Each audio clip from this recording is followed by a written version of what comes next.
So I went to this really cool abandoned warehouse indoor drone race over the weekend and had a ton of fun. One thing, of course, that was an issue is this is a metal roof, concrete, and we're flying through a bunch of this concrete all around the building. So the RF was really rough. I'll show you some of the analog. The analog was mostly black and white, and some color fringing and stuff. And of course, HD0 also had some breakup. So very challenging environment. This is the track. But we had a ton of fun. It is pitch black in here. I don't even know if the take a look camera's at how gonna it looked at night here. show it correctly. Pretty cool. Challenging RF environment, and then we're inside this pillbox with a metal roof on it.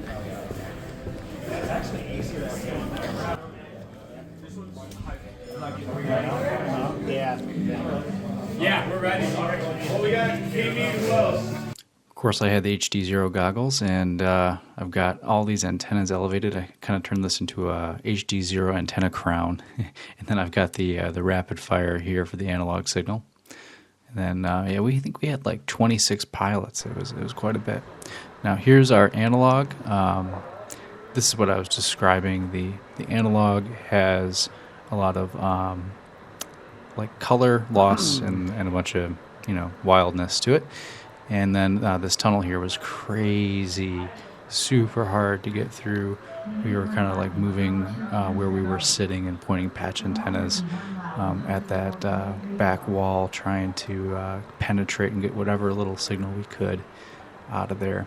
So yeah, let's take a look now. After this completes, we'll take a look at what the HD0 version of that looks like.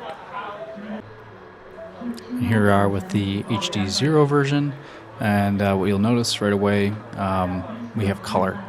So when we get breakup with HD0 in these extreme RF environments, it preserves the color, but we also get a lot of missing pixels. I found it kind of a wash about which one I would prefer to fly.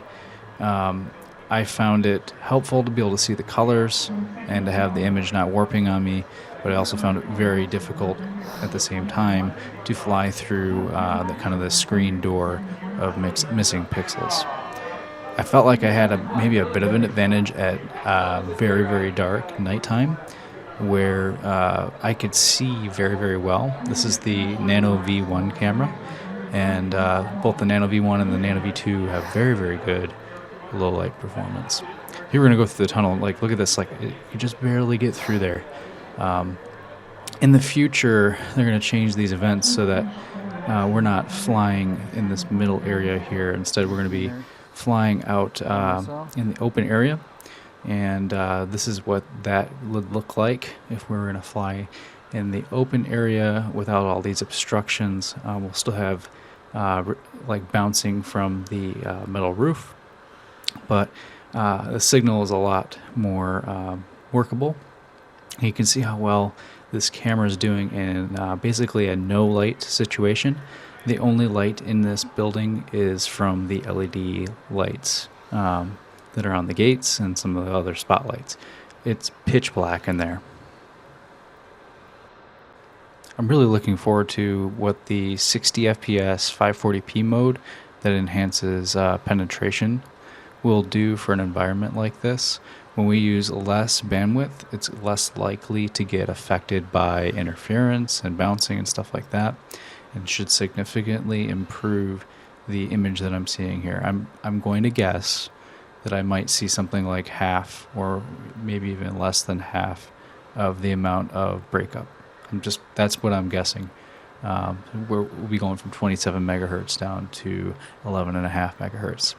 So I'm really looking forward to testing this environment out again when we get that new low bandwidth camera option.